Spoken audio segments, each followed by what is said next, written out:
Hi everybody, this is Grandmaster Levan Aroshidze, and today we will talk about game number 8 from the World Championship match between Carlsen and Karjakin. So finally, after 7 draws, we have first positive result. Karjakin was able to beat Magnus with the black pieces. However, I would say that Carlsen should blame himself and only himself in this result. He lost this game. It's more correct to say that Carlsen lost this game than Karjakin won. And really a lot of strange things are happening, and we will try to review everything today in our video. It's fact that Carlsen right now is in trouble. He's frustrated, emotionally he's struggling, and as we predicted, we will have very dramatic end of this World Championship match. Now, let's go back to the game. So Carlsen started game with the d4, knight f6, knight f3, d5, and now when we had some hope that we will see maybe main lines of the Slav or maybe even Queen's Gambit, Carlsen goes for e3, e6, bishop d3, c5, and b3. So Zukertort system. What can we say about this system? Very strange choice of the Magnus Carlsen. I was always talking about this subject that the world champion actually doesn't have a good opening repertoire. He tries to play like Cole, London, Trumpovsky systems. Okay, in some special game to surprise the opponent, of course, this could be a serious weapon. But on the high level, like in a world championship match, all the time to try to use the sidelines, it's really a strange way to fight for the win with the white piece especially. So it's better to make some efforts in the main lines where at least he has some chances to get an advantage than here, because positions are too simple, too easy to play, and it's hard to create some problems here for the opponent on such a high level. So I will just mention in a few words what is the plan of the Zukertort setup. White wants to play castle, bishop d2, knight d2, and normally they try to put the knight on e5, then f4, and attack on the king side. It could be g4, g5, or goes to the f3, h3, and so on. Of course, it depends how black will play. And Karjakin now plays bishop e7. Okay, this is not like the main line in the Zukertort. I would say that classical reaction is more bishop d6, bringing the bishop on a little bit more active position. Game continues, for example, like this. Castle, knight c6, bishop b2, castle, knight e2, b6, and a3. Well, when the knight goes to the c6, it's always useful to make this prophylaxis to avoid some kind of knight before jumps.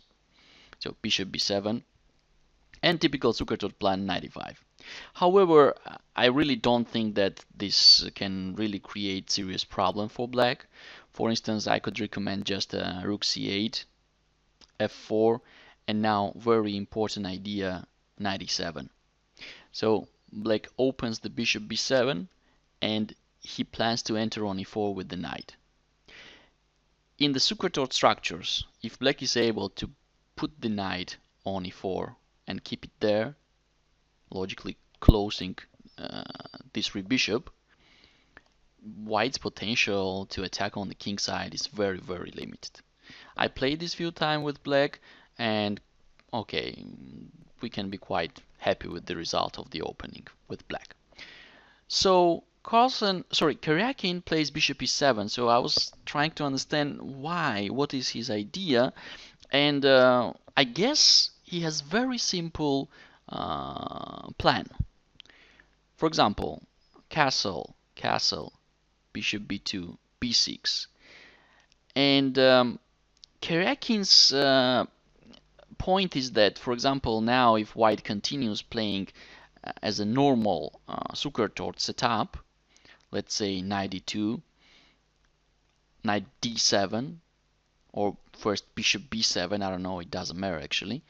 And after knight e5, he wants just to take that knight.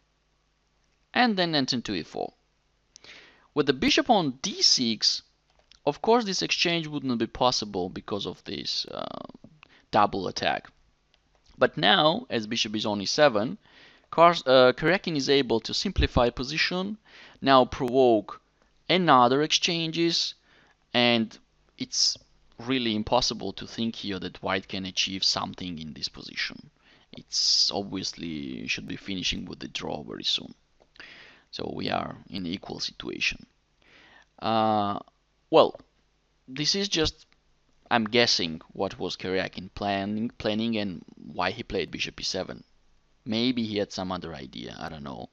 But it seems like the point of bishop e7 is to be able to capture on e5 and then enter knight e4. White could also, for example, think about immediately knight e5 here. However, let's say bishop b7, knight e2, knight e7, and whenever white plays f4, he can just, let's say, exchange on d4 and enter here with the knight. And we already mentioned if black is able to keep the knight on e4 and even, let's say, supported with the f5, white's attack is not dangerous at all on the king side, and we have equal position with complicated chances for both of the players. But it's logical. What do you want from the Zukertort setup? We cannot really count on getting serious advantage there. So this is strange. This is very strange that Carlsen tries to continues playing these type of opening systems. So anyway, in the game, Carlsen decided to exchange on c5. Well, okay, also possible answer. Bishop takes, knight d2, bishop b7. Both sides just are bringing pieces out, and everything is exchanged in the center. Well, what else we could expect from this setup? Nothing. So bishop e7, a3, planning b4, a5. The position is about equal. If white, for example, tries to push e4, black shouldn't worry about this advance at all, because he can play something like rook d8, and after e5, knight d5, yeah, pawn gave some space advantage to white, but black pieces are just fine. Knight on d5, bishops are working, while bishop b2 now is a little bit stuck here because of the pawn e5, and if necessary, knight will go to the f8 supporting the king's position, so I don't see any kind of problem for black here. So Carlsen just played here knight d4, rook d8. Again, both sides are continuing, they continue just to finish development. Rook d1, rook c8, rook c1, knight f8. We cannot say much about this position. And queen e1, knight g6, bishop f1. Well, during the last few moves, it more seems like Magnus is going back, and Karjakin is regrouping his pieces to the better positions. However, anyway, nothing happened still up to now. And after knight g4, it really seems like logical answer would be h3 and pushing knight away. But Carlsen made a very strange move, knight b5. It's a risky move. Okay, it's not losing game at all, but really risky move, giving initiative to the opponent. It often happens. When you don't get advantage in the opening, then you have to go for the risky moves, giving good chances to your rival in order to be able to fight for something. So that's the dark side, that's the problem of the passive sidelines that never gives to the white side any serious chances to get a better position. So what happens after knight b5? The problem of this move is that black could play now queen g5. Very active move, and now white king starts feeling a bit uncomfortable here. I'm not sure why Karjakin didn't play this. In the press conference, he just mentioned that he was looking many different lines here, many different moves. One of them was queen g5, but he thought that it allows just knight entrance on d6. But actually, if knight enters on d6, everything is finishing very bad for white. For example, knight cd6, and black just continues concentrating pieces on the king side in the attacking zone, of course, giving this bishop on b7. Now after knight b7, there is a little tactical trick. We are opening g file, intermediate rook takes d1, check, and black is winning because there's a checkmate threat and queen is hanging. So this position should be lost, of course. If white enters with another knight on d6, then we have to react a little bit different way. Bishop takes, knight takes, and very, very nasty move, knight 4 e5. And again, a lot of pieces are watching against the white king, and it's really, really dangerous now. Let's say king h1, rook takes c1, rook takes c1, and now bishop is just overloaded with the defensive tasks, and black is able to use it in his favor by playing knight e3. Still, position is quite complex, but in every line, black has clear edge. So probably after queen g5, best thing that Carlsen could do is just h3 anyway. And now, let's say after knight e5, knight takes, knight takes. Unfortunately, he has to give up this dark square bishop in order to neutralize black's initiative.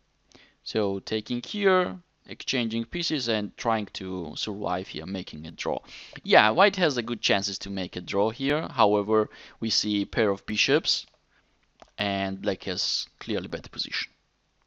So unfortunately, Karjakin didn't play this and he just answered with bishop c6.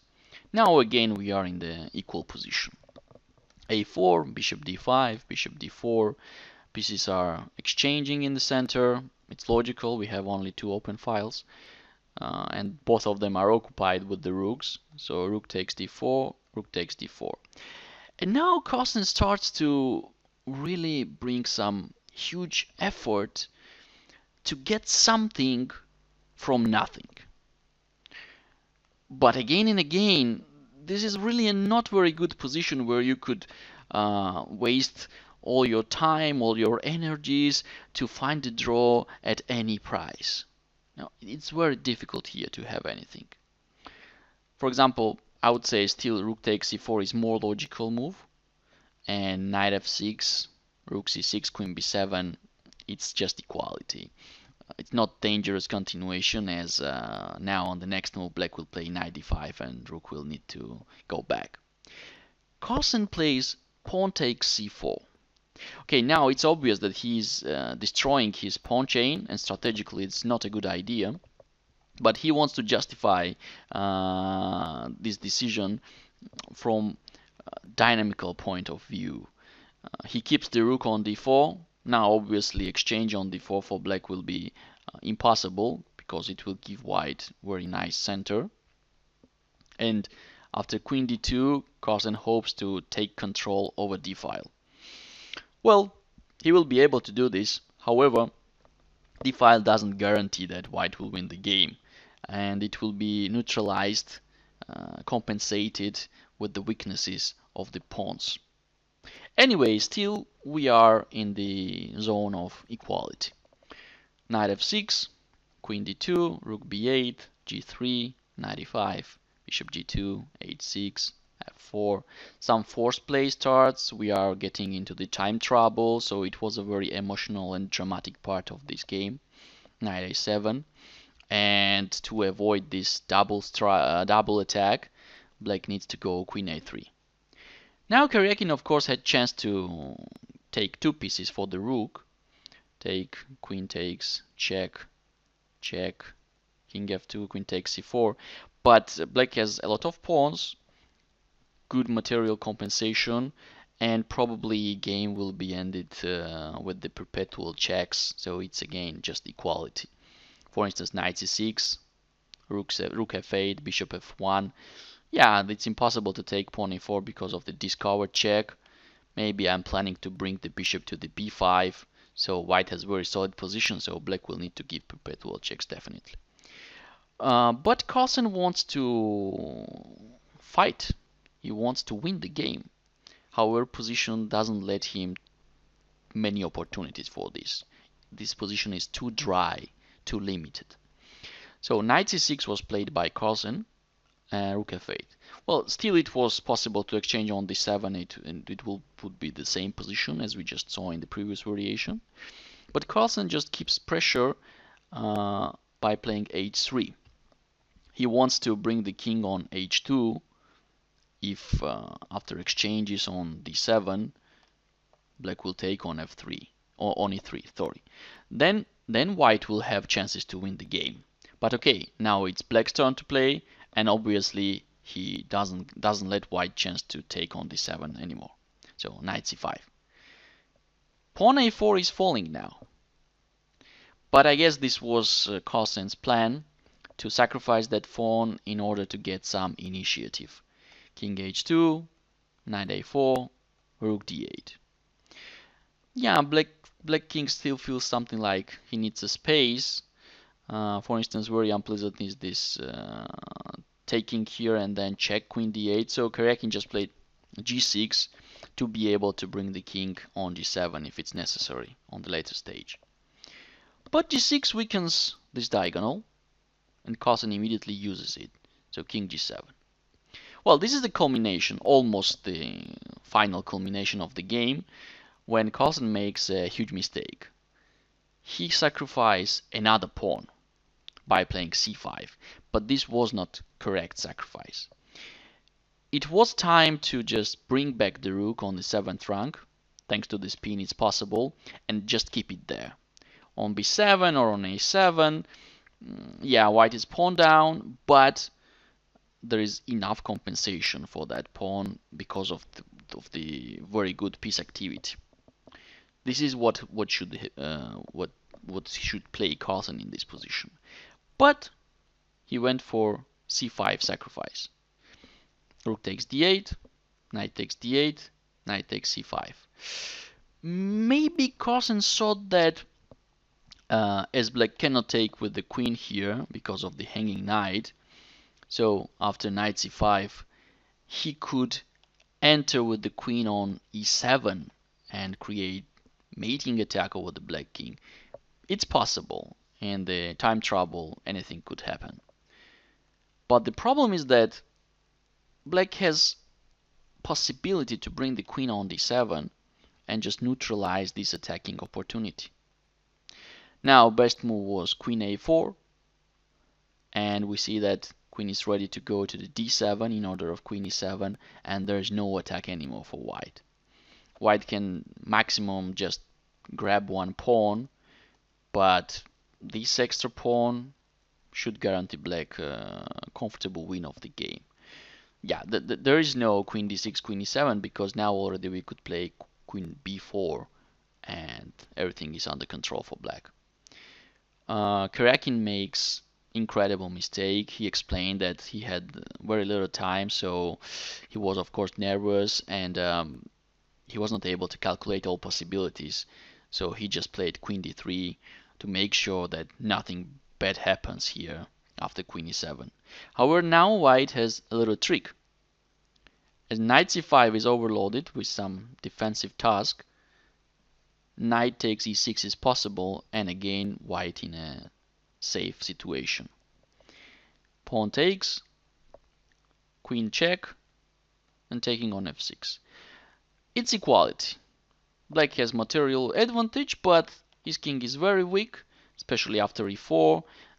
White will start eating here the pawns, and game should end with the perpetual checks at some point. So a4, e4, queen goes back to help the king, check, check.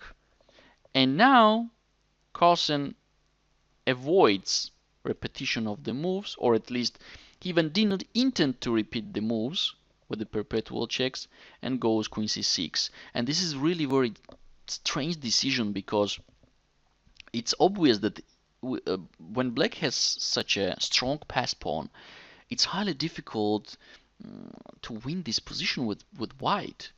So draw should be very comfortable result for Carlsen. She should rest for the next game and come back to try some new openings. But he decided to go for the win. And this is really, really very strange, as white doesn't have any chance to win this position. For instance, I will just show after queen g6 check, if black wouldn't repeat it with the queen g7 and play king h8, anyway, this is a draw because of the weak position of the king. Let's say e5, a3, and queen b1. Queen controls here the possible pawn advances, and if black queen will go to help the pawn, like queen b8, queen a8 is not possible because there's a bishop, then every time queen connects to the pawns, white goes back to the king side, and again starting giving perpetual check, so it should be a draw. Okay, for instance, queen e8, we can even take on b6, a2, queen a7, queen a4, take, new queen, but perpetual checks. So, okay, strange queen c6 move. This is not bad move at all, but quite responsible. Now Carlsen should calculate very well, and each move he makes has very high price. So queen d8, f5. Yeah, Carlsen tries to open more the black king's position. a3, pawn takes, king g7, and e7. Still, this move is not losing a game, not at all. But there was a stronger move, queen b5. Yeah, it was a little bit difficult to find it, but queen is very, very well placed on b5. He's in the zone to stop the pawn if black will advance it. Also watching for pawn b6, and somehow black stuck here. He cannot progress. Anyway, it would be more or less equal position. But Carlsen played e7. Queen takes e7, and now queen takes b6. Maybe he thought that Karjakin is just about to play knight takes e4, bishop takes e4, let's say queen a7, white will take that pawn and black will make perpetual checks. Who knows? But he completely missed that black has a very nasty move, knight d3, and suddenly on e5 square, knight will clearly dominate over bad bishop, plus very dangerous passed pawn here, and white is in trouble. With the computer analysis, still white is okay, but in a real game it's very tough to play this position with white. And probably here was the last chance for white to make an intuitional decision and sacrifice that pawn, but open the bishop. This was the easiest way to keep the balance and still save the game.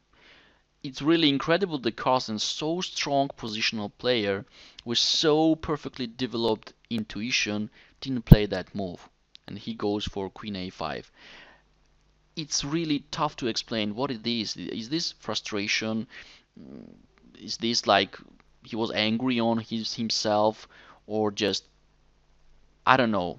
But this move clearly looks like very bad move because it does nothing and lets black to improve his position. Queen c5, queen a6, and knight e5. So now black got the perfect position. Everybody are on the dark squares. This bishop is useless, and pawn is very, very dangerous. On the computer level, it was still possible to save the game, but I believe for the human player, it's impossible to make a draw here because white has to make every time the only moves. One wrong check and king will go somehow to the b2. It will be covered, protected with the black pieces, and black will get a new queen. So I think the decisive mistake was made here when Carlsen didn't sacrifice that pawn and didn't let the bishop to come out and make safer the life. Now already it was very difficult. Queen e6, immediately mistake, and now black is winning. h5, very, very strong move. Really very strong move. So probably Karjakin was very proud of making it. The point is that White had only chance to activate the bishop by playing h4, bishop h3.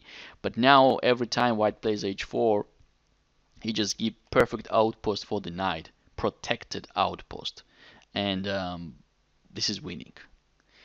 Carlsen played h4 anymore. This is not the best way to keep fighting, but other moves also were losing. a2, and Carlsen resigned. Because when he takes here, there's a check, king h3, queen g1, and there's no way to save the king. Yeah, he has one more check here, but after correct king g6, no more checks, and black is winning. So very dramatic game.